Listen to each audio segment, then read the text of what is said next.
Hello and welcome everyone to the UFC Fight Night Hall vs. Silva Virtual Media Day.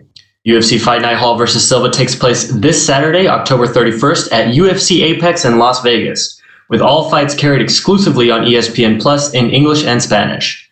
The main card begins at 7 p.m. Eastern, 4 p.m. Pacific, with the prelims kicking off at 4 p.m. Eastern, 1 p.m. Pacific. As a reminder, today's Virtual Media Day is being recorded. Please remember to click the attendee icon at the bottom of your screen to reveal the hand icon in the bottom right corner. Click the hand icon if you wish to ask questions, and you will be added to our queue, where we will unmute and announce you when it is your turn. Click the hand icon again when you are finished or to be removed from the queue. One quick announcement, Kevin Holland and Makhmud Muradov will not be available for today's Media Day. We appreciate your understanding. We will kick things off momentarily with our first athlete, Uriah Hall.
We now welcome the number 10 ranked UFC middleweight contender in the world, Uriah Hall. Uriah, thank you for the time, sir.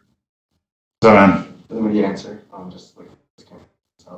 We will take the first set of questions from Gabriel Gonzalez with Cageside Press. So, even though they can't see me, I gotta... No, they can see you from this. Hello, Uriah, can you hear me? Yeah. Well, Uriah, first off, I imagine it's not easy being the guy who's had to spoil the last night of Anderson Silva. Can you just talk about separating all that and just being able to go out there and do your job to win the fight? What? Say it again? What? How do you separate all of the talk about, spoiling the last night of Anderson and just go out there and do your job to win? By not listening to the media. You've had a bunch of fights scrapped amidst the pandemic. Can you describe the relief to finally be about to go back out there? I didn't mind the pandemic too much. I went into isolation, hang out at my gym. Didn't hang out with a lot of people. I think it was a blessing in disguise. Can you just talk about a little bit, just making the readjustment? You were so close to getting the fight with Romero. You were on the last, pretty much the last stretch to fight Jacare in May. Just having to restart another camp each time. This is so fucking weird, man. What the fuck? I can't do this. Can I look at the screen or something? Or who the fuck am I talking to? This is so weird. On the screen, it just shows you. What the fuck? This is so fucking weird. All right. What's the question? Repeat the question. Can you hear me? Yeah, repeat the question, please. Just what was it like having to restart so many camps this year? With Jacare and Romero, now this one? It was fine, man. I went into camp. I've been training since last year, November. So right before the pandemic got out of hand, I was in Dallas, Airbnb, staying ready. And we got the call for our first fight. We went into camp. It was devastating, but as a martial artist, our job is to stay ready, stay prepared. So that's it. You just stay ready. That's the whole key factor. Thank you. So We will take our next set of questions from Danny Segura with MMA Junkie. Obviously, this is a very big fight, but you fought some of the biggest names at 185 pounds before. How would you grade this fight? Do you think this is the biggest fight of your career with Anderson Silva? yeah, it's one of the biggest fights. Anderson Silva is a legend, so I'm just excited to go out there and go up against the guy that I watched growing up. To me, I made it. That's how you gotta look at it. For sure. And right now, Adesanya doesn't really have a clear next title challenger. You're obviously on a nice two-fight win streak. Do you think an impressive showing against Anderson Silva could put you in that mix? Yeah, Adesanya is picking his fight, man. He sees what I see. He sees the hole in all these guys, and he's already picking Cannonier. He's looking for easy fights. Yeah, I said it. So I know why he's picking certain fights, but I'm dynamic, and especially with the gym that I'm at right now, I'm focused, laser focused. So it's a matter of time, I'm just going to play the politic card and just whoever the UFC needs me to beat, or whoever the UFC thinks can beat me, and get to the top. Yeah. In your opinion, I guess, what do you think other adversaries that had fought Adesanya are missing to beat him? What's the key to dethrone the champ? I'm not going to tell you that. Okay. And you just mentioned that, you saw Anderson Silva, as you were coming up. If you could describe him in one word, what would it be and why? He's just fluent, man. The way he moves, the way he fights, he's in the moment. And a lot of people don't really understand that dynamic. That's why he says he doesn't care about the whole fighting thing. It's not about fighting. People can't understand that concept because it's the moment when you're in there of letting go. It's like training. You have to let go. But the problem with that is, when you have refs that don't know their job right or judges who aren't educated properly, it takes a risk factor in there, and then you're more worried. So you can't really let go. But you can just go out there and fight someone. it's kind of hard to explain, but I know exactly what he's talking about in the martial arts world, because that's all you have in that moment. Those 5, 10, 15, 20 minutes, that's all you really have to really express yourself. So I get where he's coming from. All right, thank you, Uriah. Good luck on Saturday. Thank you. We will take our next questions from Bruno Carvalho with UOL. Hi, Uriah. How are you? Good. What's going on? I'm good too. Uriah, what means to you fight against Anderson Silva in probably his last fight?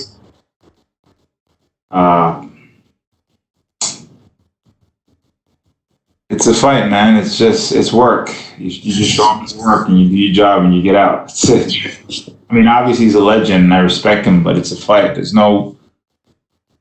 We all look at him in awe and all that, but it's a fight. What else do you want me to say? It's a fight. It's like you show up for work. It's work, right? And you do your job and you get out. That's it. Fight. Okay, both of you has a fight style very similar. So do you prepare something different to fight against him? Well, I'm not going to tell you that, but what kind of question are these, man? You just have fun, man. Just watch what happens on Saturday. Okay, thanks. And the last 2 guys I had that gave interview were awesome. Yeah. We'll take the next questions from James Conlon with RCB Radio Sport Ireland.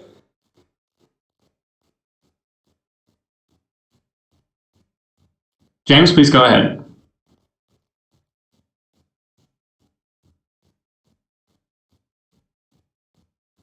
Okay, we will take our next questions from Sumik Dada with Sports Kita. James is the best. Hey Uriah. Hey Uriah, can you hear me? Yeah. So first of all, welcome back and hope you're doing well. Thank you. And so Israel Adesanya has been very vocal about you. He said that if you stick to your basics for this fight, you'll beat Anderson Silva. And he also mentioned you a couple of times in the lead up to his fight against Paulo Costa. So what is your response to all that comments from the champ? Thanks for the advice, bro. Yeah, fair enough. So obviously this is a big fight for you, given this is Anderson Silva's last fight. If you see yourself, where do you see yourself with the win, and what would be your goals be from there on? Where do I see myself with the win, and what would be my goals from there on? Yes, with the win over Silva this week. Leverage. Hopefully, listen, I want the champ. That's it. I just get the sport. I see where it's going. I want the champ. Give me the champ. That's it.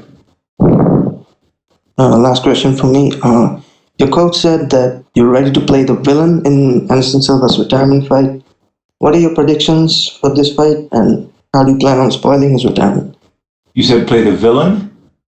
Yeah, your coach mentioned that. Play the villain? I don't know, take him out. I mean, my game plan is to win. Just go out there and win, man. That's it. That's it. Well, thank you so much, and good luck for the fight, sir. Thank you. Comes up with these questions? We will take our next questions from Cote Cruz with the 4 to Win podcast. Oh, sorry, he dropped out. We will take our next questions from Pablo Santamaria with Noti MMA Ecuador. Ecuador. Hey, Uriah, can you hear me? Arriba la raza. Oh, that's Mexico. What's up, man? Okay, the first thing I want to ask you is if at some point did you feel frustrated when Jacarea and Yoel withdrew from the fights? I couldn't feel frustrated for Jacare because COVID happened, but, I wished him well. Yoel, on the other hand, I kind of knew, I have a really 99.9% feeling that it was because John Jones was leaving and they had the same manager, and he wanted to get out of the fight with me by coming up with some BS shit about his eye. And, 205 for him might be a lot easy. We seen him struggle to make 85. So that was his way out, They have the same manager. It's like, all right, man, Jones about to lose and leave the division in 2 months, why don't you just get out of it this way? You don't have to hurt your career. That's what I think. That was more frustrating than Jacare. Jacare happened. It sucked. I wished him well. But I think you will just, yeah. I get it. Do you face any difficulties training in under these COVID situations? It was hard finding some training partners without, or do you have all the under control in your I got it gym? control. I got it control. Okay, so You want to elaborate on that? I mean, Joel is okay. So it was okay. Joel was a ranked fighter, and when they offered you Anderson Silva, you doped or you said yes without a doubt. You said doved? Dope about your rival, because you obviously was going to face Joel Romero, who is a ranked fighter, and Anderson is not on the rank. So you're saying if it made sense to take Anderson, well, because he's not ranked. Both guys have a name. Both guys have a reputation. Personally, for me, Anderson has been someone I've idolized for years. So to me, that's a trophy fight. It's a championship fight to me in my mind. I personally felt I made it. It could have went great for me. It can go great for me either way. I mean, if we're going to talk politics, a win over Yoel will put me in the title contingency. A win over Anderson Silva would, I don't know, reclaim something, puts me in with the top 5 maybe. So either way, it's beneficial. Okay, I get it. Thank you very much, Uriah, and good luck on your fight. Thank you. And we will take our last set of questions from Ezekiel Berganzi with Somos MMA. Hey Uriah, how are you? Hey, what's up, man? A lot of Spanish and Brazilians. How do you feel knowing that this fight could put you on the UFC spotlight if you got a very outstanding finish against Anderson Silva, who is probably in his last fight on his career or in the UFC? How would I feel if a win over Anderson would put me on the spotlight with the UFC? Yes, if you got an outstanding finish against Anderson Silva, do you think that the UFC could put you on a spotlight in the middleweight division? That's a funny question. Well, listen, I'm not going to sit here and say the UFC plays favoritism. The way the UFC works, if you do a good job, if you go out there and you talk some shit, if you beat motherfuckers' ass fashionably, you're somebody. I'm not going to leave it up to the UFC to do that. You know, I'm going to go out there and do what I'm supposed to do, and whatever happens, happens. I know my goals. I know what I'm going to do. I'm not waiting for them to make a decision for me. I'm going to use the opportunity that I have, which is to go up against my opponent. And my goal, the same way his goal is to win. That's it. And after that, you know, I'm looking to gain the top 5. Whoever's in the top 5, because my ultimate goal right now is to fight the champ. I just want the champ. That's it. And do you think that if you beat Anderson, you need a one more fight to get a title shot against Israel Adesanya? Because everybody thought that Charles Cannonier was going to get the title shot, but he was defeated by Robert Whittaker. And everybody's talking about a rematch between Adesanya and Whittaker. So do you think that maybe you can have a title eliminator fight for getting a shot? With the way the UFC works, bro, God fucking knows what's going to happen. All I got to say is I'm just going to stay ready. A win over Anderson is always going to be a good thing. Wherever it puts me, if someone gets injured, I'll be ready. If they say, hey, you need to fight this person again, I'll still be ready. If it makes sense, I'll do it. If it doesn't, of course, I'm going to try to fight it. But again, the goal remains the same, is to become world champion. And do you think that in MMA, entertainment is way more important than sports? And what do you think about that? Ooh. I think that entertainment draws a big audience. There's a good and bad with it. It's good because it sells the fight. You go back in time and you look at a guy like Muhammad Ali, of how he sells the fight, how he's trash talking, all that stuff. You want to see him. He's entertaining. He's funny. and then he goes out there and performs his skill set, whether it's Conor McGregor or what's that Kobe dude. And yeah, it brings other people in. It brings fans, like, actors, or broaden the horizon of it. The thing I don't like with that is just it misconstrues a lot of things, where a lot of people don't understand the dynamics of certain fighters, where it becomes picky and choosy. It's like saying the prelims. No one fucking watches the prelims. It's like, who watches the prelims? Unless you know somebody on the prelims. So it generates favoritism. So there's a balance with it. The entertainment is good, but the problem that I have with the media and entertainment system is that, no one cares anymore. It's just, let's just get the story out. We don't care who it hurts. It's almost like if somebody from my team or me get tested positive for COVID, it's like, boom, let's just fucking it's like no one gives a fuck anymore. And that's why I have a hard time with the media. I personally, genuinely hate, and hate is a powerful word, media. So I'm picky and choosy with that. But hey, I can't control it. I'm just going to do my job the best that I can. But yeah, that's it. Thank you, and good luck on Saturday. Stay black. Thank you so much, Uriah. That is all the time we had for you, sir. Thank God.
We now welcome the number 15th ranked UFC featherweight contender in the world, Bryce Mitchell. Bryce, thank you for the time, sir. Thank you for having me, brother. We will take the first set of questions from Gabriel Gonzalez with Cageside Press. Hey, Bryce, how you doing, man? Good, man. I'm just chilling like a villain. I mean, everyone wants to know, do the camo shorts live up to the hype? Are they what you've been wanting? Are they what you expected when you finally saw them? Hell yeah, man. You just wait till Saturday. I'm going to have the coolest shorts in the UFC. There ain't no doubt about it. People are asking about the elephant in the room. The Reebok deal is about to expire. Have they told you that they've sent the email to Venom so that you still have camo shorts next year? No, but we're going to work on that. That's going to go down too. We're going to make that happen.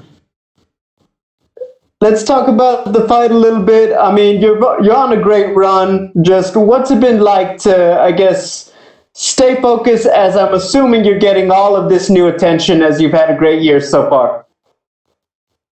Yeah, it's the same mentality as before. Just show up, make the weight, and fight to 100% of my ability. And that's really what my job is. And that's what I do every time. Fighting a veteran in Andre Fili, what does he bring as an opponent? Well, he's durable. He's crafty. He's tricky. He's long. He's pretty well rounded, and that's why it's hard to beat. That's why not a lot of people have beat him, and the people that have beat him, he was doing pretty good before they beat him, So I go out there and beat him in dominant fashion. That's something that ain't nobody's ever done before. When you've built up this reputation as a submission artist, how important is it, I guess, to continue to grow with your striking, because obviously you know you're going to have their respect on the ground, but you want to be able to surprise them and you want to be a more complete mixed martial artist. All right, everybody, or every fight starts on the feet. So, it's not like we're just starting inside mount and saying go. So clearly I have some ability on my feet, and, if I can get somebody down, I'll get them down. But if I can't, I'm going to sit there and stand up with them. Hey, thanks, Bryce. Good luck. Thank you, sir. We will take our next questions from Pablo Santamaria with Noti MMA Ecuador. Hi, Bryce. How are you? I'm good. Thank you for having me. Okay, the first thing I want to ask you is, Dana commented about your commercial about the drive on time. So, do you think you get more fans because of that? Do you think you're getting more fans because of the Dana and doing all these commercials? I think that definitely people noticed that Dana White was commenting on the video that I made, that commercial, and it probably helped some more people notice me or bring my name to their attention. And I certainly think that it helped a little bit, and I was just trying to make a little commercial with some humor in it and help those people sell some cars. Okay, I get it. It was a very good commercial, to be honest, too. Oh, thank you. Thank you very much. Okay, in most of your fights, do you attempt to get a twister? So we can expect a twister on this one. Well, I really just look to really cook the opponent, and if they give me a twister, I'll take it. I'm not trying to force anything, but if they give me one, I'll take it for sure. Okay, and my last one is, what's your prediction for the fight, Bryce? I predict I win in dominant fashion. Okay, again, thank you very much, and I can wait to see you in those camo shirts, and good luck in your fight. Thank you very much. We will take our next set of questions from Danny Segura with MMA Junkie. Hey, Bryce. Back to camo shorts real quick. Were you surprised that Reebok came through? Because they don't really take too many requests, and we've sort of seen them throughout the years just keep uniform. Yeah, I was really surprised that they actually made the camo shorts and came through with the whole thing. And I think a lot of it was to do with Dana and my fans, and they just couldn't deny me no more because too many people was complaining at them. And I'm glad that it worked. Yeah, it certainly did. And when you first started campaigning, was it a bit of a joke, or did you actually think that you could get it done? No, I was dead serious. I was wanting the camo shorts, and I was 100% gonna wear them. And I just figured that they wasn't gonna let me, so I was gonna have to wear them illegally. And then, I had this whole thing envisioned out in my head. I was going to walk out to the fight, and then they was going to check me at the ring, and I was just going to go, boom, take off my sweatpants, and there's going to be camo shorts in there. And then I was going to run into the cage, and there's going to be security guards trying to pull me out of the cage. And then I was going to be fighting the security guards, them dudes in the red vest. And I figure if I got the first hit on one of them dudes, I could probably drop one of them, and then the other one would be putting up a good fight. And then I was hoping my cornerman would jump in because there'd probably be about 3 more red suit dudes coming in, and so it'd be kind of like a little brawl going on, and that's what I was expecting would happen. And I'm really glad that that didn't have to happen. I'm really glad that they gave me the camo shorts and I could do the whole thing legally, because they probably would have sued me or definitely would have fired me. And I'm really glad that didn't happen. I'm really kind of surprised that that they got the camo shorts, but I'm happy about the whole thing. For sure, no doubt. And can you explain fans, I guess, why is camo so important to you, and it's the significance behind it? Well, when I go into that cage, I sign a piece of paper saying, I could die. And so I want to do so representing where I'm from and the people that I love, everything that I love. And I can't think of a better way to do it than with a pair of shorts that says something about me. And that's what the camo shorts mean to me. They represent the stuff that I love. For sure. And on the main event of this card, we're going to have Anderson Silva's retirement bout. I'm just curious, as someone that is obviously young and a prospect in this game and coming up, how would you describe Anderson Silva using one word and why? I would say masterful would be the first word that came to mind. I'm sure there's a lot of other words, but masterful would be the first word that I thought of, just because of the way that he could flow and make things that are not effortless look effortless. That takes mastery of a skill. And all of his wins look like they're easy, like he wasn't even trying. But obviously he is, but he's just that good at it that he makes winning look easy. For sure. All right, man. Best of luck on Saturday. Thank you for the time. Thank you. We will take our next questions from Damon Martin with MMA Fighting. Hey, Bryce. First thing, is there any chance we could actually see the security guard fight anyways, just because that kind of sounds awesome? Man, we might get to see some of that if some crazy shit goes down. Man, you never know. Like, I'm not going to rule it out. Like, if they try to tell me, like, oh, the fight got scrapped or something, maybe I just, like, run out there anyways and put on a free one for the fans. Who knows, But I don't know, man. I won't rule it out, but hopefully it don't come to that. That's the last resort. On a more serious note, since you come to the UFC, Bryce, you've had dominant wins. Obviously, we talk about the twister a lot, that submission, but the way you beat Charles Rosa in your last fight, dominating a guy who is well known for his Brazilian jiu-jitsu and coming from a good jiu-jitsu camp, do you feel like that was kind of like the statement performance you needed to make or you wanted to make, even though you didn't get to finish? It was just such a, just an incredible performance from start to finish the way you dominated him.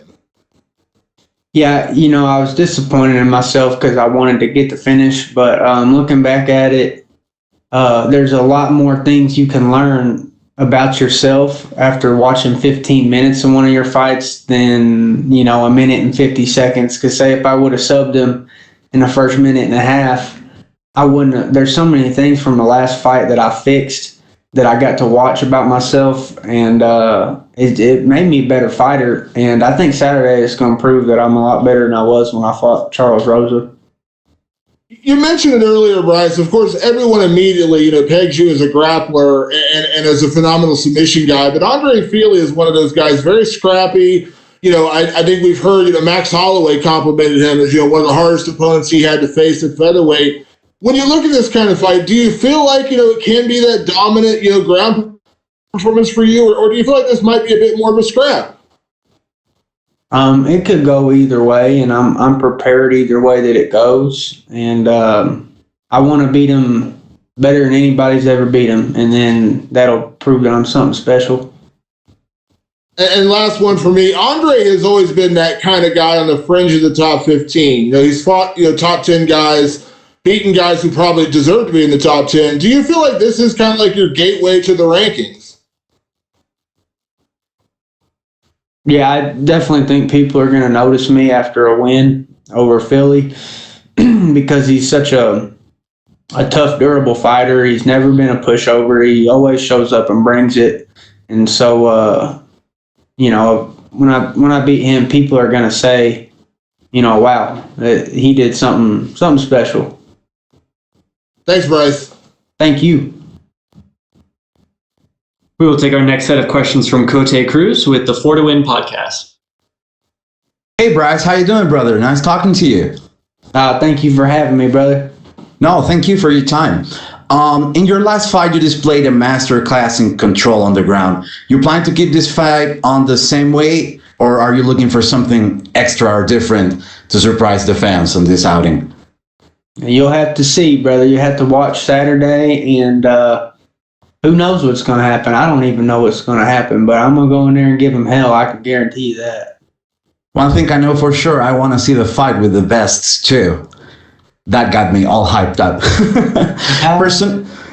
Personally, one of the most interesting fights in the future for you, I think it would be Kron Gracie. What's your opinion on a possible fight with him? Do you like the matchup? I think Kron's a very tough competitor, and he's also very durable. And it's a very tough fight. But yeah, I'll fight whoever they tell me to. I don't really have any control over any of that. And I'm just not going to say no to whoever they tell me. So whoever they tell me to fight, I'll fight.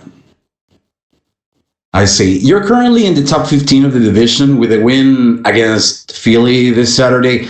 Who would you like to face next? Do you have a name on your mind yet? Yeah, I'm going to fight Floyd Mayweather. Talking all that shit. And he likes to fight these little dudes. Like, his last fight was this Japanese dude who threw the fight. It's like, dude, I'm not going to throw the fight. I'm going to go in there and fight Floyd. And I think I'd beat Floyd's ass. And I just don't like that he talks all that shit about MMA fighters. And so, yeah, if I get to pick who I'm fighting, it's Floyd Mayweather. But because I just don't like his attitude. You're becoming the best matchmaker today, man. I appreciate your time. Best of luck on your fight, and make sure to look good on those camo shirts, baby. Thanks. Thank you, and my best brother. of luck, brother. Thank Bye-bye. you, sir. Bye-bye. We will take our last set of questions from Sue McDonough with Sports Kita. Guys, hope you're doing well. I am. Thank you for having me. So, what's it like for you to finally get the Reebok camo shorts? It's a dream come true. I mean, it's a really big deal for me, and I'm really glad that it happened the way it did, and I couldn't be any happier about it. Right. So, in the past, you said that you prefer fighting in the empty arenas. How has that experience been like so far, and how is it beneficial to you? I like fighting in the empty arenas because I can hear my coaches and I can hear his coaches, and I just like being able to hear what my coaches have to say a lot better versus not being able to hear them. So, you recently made that amazing car commercial, and it caught the attention of Dana White as well. What was your reaction to that? I thought it was really cool that Dana liked the car commercial, and I hope that other people liked it too. And that was the goal of it, is to try to just make something funny that people wanted to watch, even if they didn't want to buy a car. I just wanted people to watch it just because they thought it was funny, and I'm glad that a lot of people did think it was funny. So it was a great commercial, sir. I tell you that. Thank you. So for you, like, if you win this fight, do you have a dream opponent, like a dream name, a ranked opponent you want to fight next? Yeah, I want to fight. Except Floyd Mayweather, maybe. Except Floyd Mayweather, maybe. Oh, besides Floyd, nah, I have no preference. I just want to fight Floyd because he's real sassy and he's got a bad little attitude, and he just needs an attitude adjustment. And I think I'm the guy to do that. So, like, there's nobody from the featherweight division? No preference. I mean, I think that they're all extremely good fighters and hard matchups, tough matchups, and I'd be willing to fight any of them. So, last question for me. Do we expect another insane Bryce Mitchell submission this week? I think that there could be a storm brewing. That's what I think. Check the forecast. We do hope so, sir. Good luck for the fight. Thank you, sir. Thank you so much, Bryce. That is all the questions we had for you, sir. All right. I appreciate you, brother.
We now welcome UFC lightweight Bobby Greene. Bobby, thank you for the time today, sir. I'm here. Yes, sir. We will take the first set of questions from Gabriel Gonzalez with Cape Side Press. Hey, Bobby, how are you? I'm here. I get you. Bobby, you have had probably one of the best runs of a fighter in the pandemic. You've stayed active. You've just looked better against the competition as the months have gone on. Is it bittersweet that you are having this run and the fans haven't been there to see it live? Be honest, I think the fans, if they were here, they probably wouldn't have liked me. They never have, you know. The true MMA fans love me, you know. They like it and they get what I'm doing. But usually I'm always going against the hometown boy. And so the fans are usually against me. So today, I mean, during the pandemic, you get to see a different me. You get to see just the world's watching now. So I think that people get to pay a little more attention. Obviously, when you're in a fight, you have to be very focused and, you know, you got another trained guy going at you. Talking about, you know, you don't always get the support of the fans. Do you feel a difference? Like, do you feel less distraction, stress, whatever you'd like to call it, without the crowd there, as opposed to maybe you're in enemy territory? Yes. I would say I agree with that. I think sometimes I've gotten to, because I'm a showman and I want a good fight, that sometimes the crowd can distract me and maybe he does something like a kick. And I wanted the crowd to know that wasn't good, or he hit me here, he didn't land, you know? And so I'm sometimes getting to communicate with the crowd and fight at the same time. So therefore, it doesn't, it can be a distraction sometimes. So I think it works in my favor for now. Has there been anything in particular that you've changed that has led to this run that you're currently on, or is it just happened to be that this is just when it's clicking for you? I'd say the biggest thing for me was my mindset. You know, my coach Sam Mason is such a blessing to me. You know, I don't know where I'd be without the guy. To be honest, I told him if he wasn't doing this, I wouldn't do it anymore without him. But just very big on positivity and your mindset and how we approach the fight. You know, I felt like when I was with my dad at first, my dad sometimes can push so hard and stress, you know. Sam's like, have you ever heard the story about the old bull and the young bull? He's just like, oh, be patient. We'll get down there and we'll take care of it. We'll get there. It's no rush, you know. Great communication. He's always able to help me out when I'm in times of crisis, you know, and get my mind back focused. So I think that the key that you're seeing is Sam Mason. Gotcha. Final one from me. Obviously, lightweight is one of the most stacked weight classes. There's just a ton of guys and a ton of athletes at 155. Getting your fourth win in a row, though, do you think that that might be enough to finally crack you into that top 15? I really don't pay attention to those things. That's for you guys that go with the rankings and whoever you like to jump behind and push. I just do my job. That's my job, is to do what I do. And it is what it is. Whatever way the chips fall, if I'm here at 14, 15, 17, 20, 25, 10, I've been at 6 at some point in time, you know. Doesn't matter. Just whatever you guys want to do. Doesn't matter.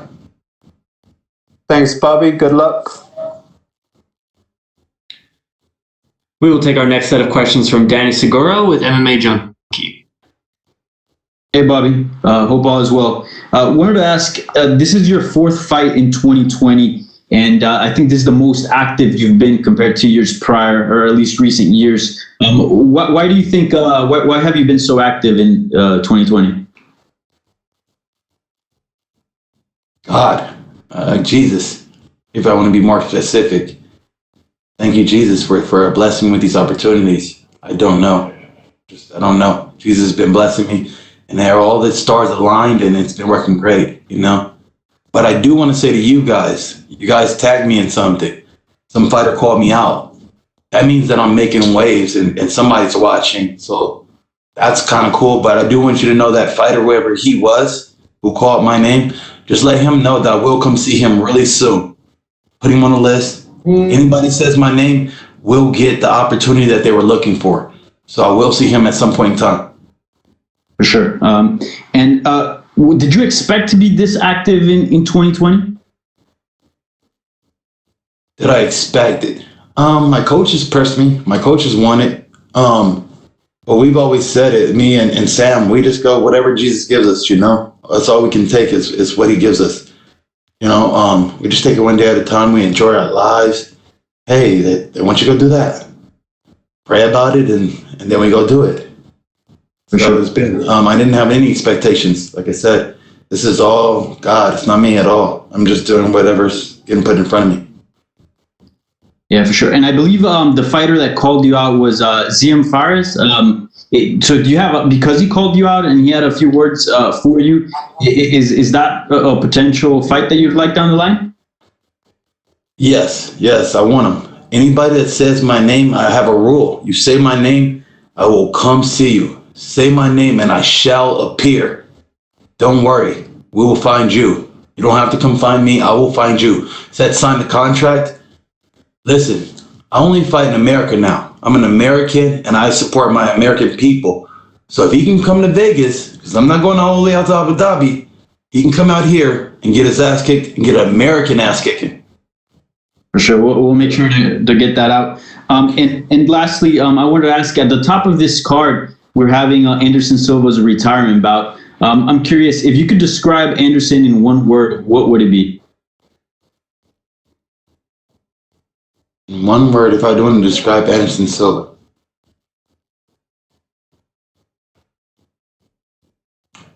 I don't know if I could use one word to describe him. I think he's maybe amazing, if that one to use that word, or blessed. You know, there's so many words to describe a man who's done so many things in this sport. You know, I'm honored to be on the card, and they say this is his last fight. I'm honored to be on this card with him, you know. He's done so many things for me and my career, and let me see, because me and him kind of fight similar. If you watch it, we fight a lot alike in ways, you know. So I'm just honored. I'm honored to be around him, you know, to be able to see him leave and leave how he has, you know.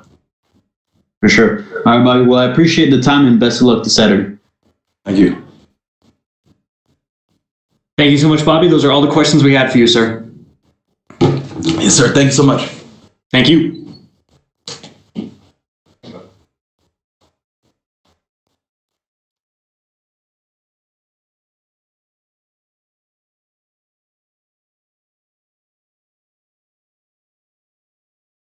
Next up, we will be joined by UFC heavyweight Maurice Greene.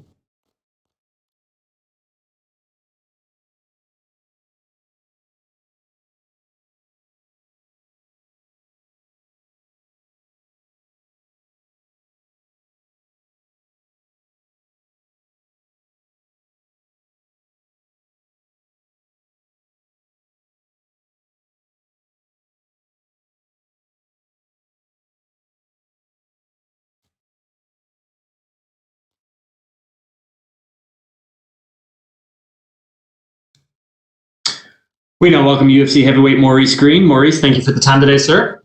How we doing? Thanks for having me. It's always a pleasure. We will take the first set of questions from Gabriel Gonzalez with Cageside Press. Hey, Maurice, how are you? How are you? I'm great. I'm doing pretty good, man. Thanks for asking. So you know what? You sign on the dotted line to fight Greg Hardy. I'm assuming, more so than other opponents, you probably get a lot of messages and a lot of attention for the fight. I'm just wondering, what's that like when you have a fight that emotionally charges people, I'm assuming? I told myself, my teammate Juan Adams fought him, and I was talking to Juan about it, and I was telling Juan, I said, Juan, I just can't get wrapped up. I'm not saying that, I agree with it, okay?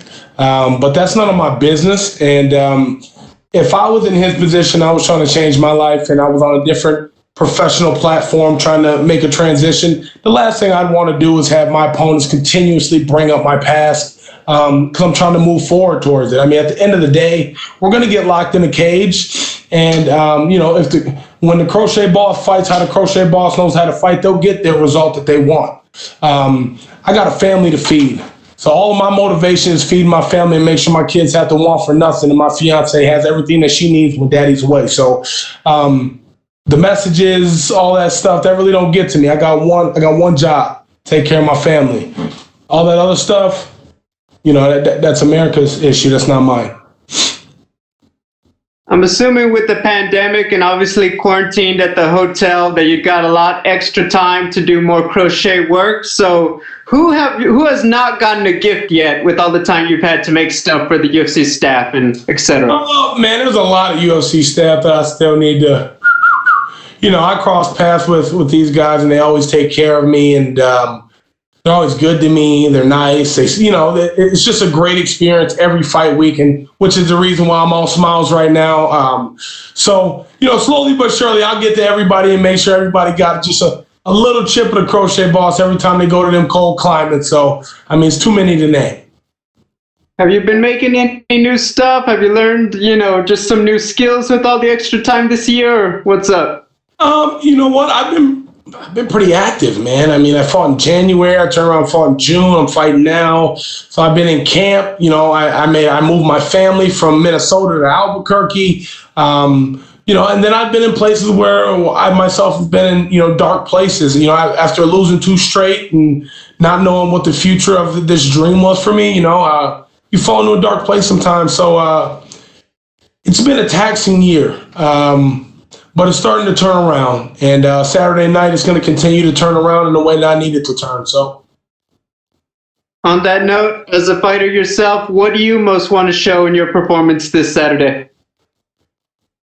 The thing that you continue to see with the crochet boss. I'm here for a reason. I'm meant to be here, and it's more proven to myself Every time I hop in there, it's a proving ground for myself. I don't need to show anybody anything. I'm a crochet boss. I'm the most interesting thing in the heavyweight division, bar none. And I wholeheartedly mean that. I want you to go ahead and look at the heavyweight division and tell me which one of these motherfuckers are interesting. And I'll wait. Yeah, I got you. Thank you, Maurice. Good luck. We will take our next set of questions from Danny Segura with MMA Junkie. Maurice, I'm curious, were you surprised of getting Greg Hardy? Obviously, he's one of the bigger names in the division. Were you surprised of getting this matchup? No, not at all. A matchup's a matchup to me. Yeah. Am I surprised that they gave me Greg? It's not something that I thought I would get anytime soon, but hey, they threw it to me for a reason, They want to see the crochet boss do his thing. So the crochet boss gonna go out there and do his thing. For sure. And as far as Hardy's game, obviously this is someone that came in the UFC without that much experience, and he's kind of just been progressing as he's been fighting in the company. What do you make of his game, and what do you think his most dangerous aspect is? We all know his most dangerous aspect is his power. That's a no-brainer. But let's go back and look at some of the guys I fought. There's no way that Greg Hardy hits harder than Sergey Pavlovich. His game is progressing. I took my first amateur fight 30 days after I walked in the gym at 310 or 300 pounds after I lost 30 pounds. And then I fast-tracked to pro, and I fast-tracked myself to the Ultimate Fighter in the UFC. So, I'm kind of on the same path, but the difference is I had no professional athletics. I wasn't a professional athlete prior to coming in here. I was just a Joe Blow off the street who used to just live every day like it's his last. So in a lot of ways, in that way, me and Greg are very similar. And, I'm learning on this stage just like he is. You see in the Volkov fight that he can hang in there. He can hang in there with some of these big dogs, and he's not somebody to actually take lightly. I think some people take him lightly. I'm not. He has my undivided attention. He has since I signed the contract. Yeah. Well, can't wait for the fight.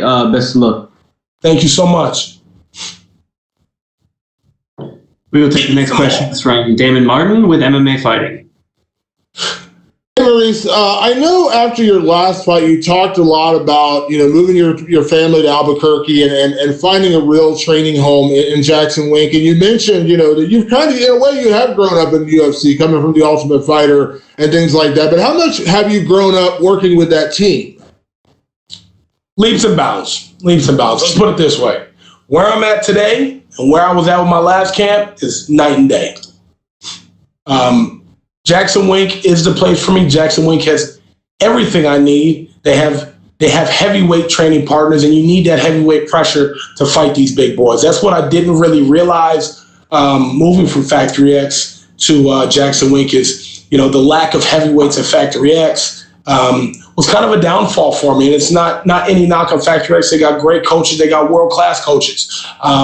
They're just not built for me for a heavyweight camp. And Jackson Wink has 7-8 guys, that are on the mats day in and day out at different levels. You got wrestlers, you got strikers. And then we got smaller light heavyweights that are a little bit bigger that also move around with us, like Christian Edwards. The list can go on. I got everything I need under one camp, and we got the greatest MMA.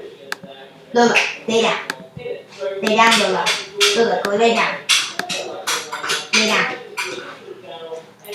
I just only looked and play because minds under one roof too. So I think that bleeds greatness. Absolutely. To that point, going into this fight, you mentioned, Greg Hardy's greatest weapon is his power, but we have seen him. the pepper and salt doesn't come off these. They just stay on. It is good. It tastes good. Christian Edwards. Mentioned the Volkov fight, obviously his last fight as well. Do you have to like in terms of preparing for this guy, do you have to be careful with a guy like this because he does have that massive power, but we've also seen him kind of be a little bit more reserved in a couple of fights. I like that. That one's cute. Listen, you gotta be careful with every heavyweight you fight. You and I both know this. The common denominator in the heavyweight division is one shot will end your night, no matter who the hell you are, right? So if you actually that. Do you let them buy as pets or do you just get them? To rush through them. You may be going night-night. But that being said, I'm not afraid to go to sleep. It happens. It happens to the best of us. You've seen most of the greats go to sleep. So if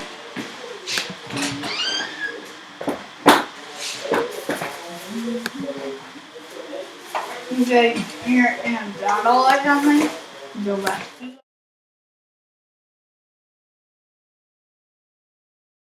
afraid to go to sleep, that means I'm afraid to move forward. We're not going to do that Saturday night.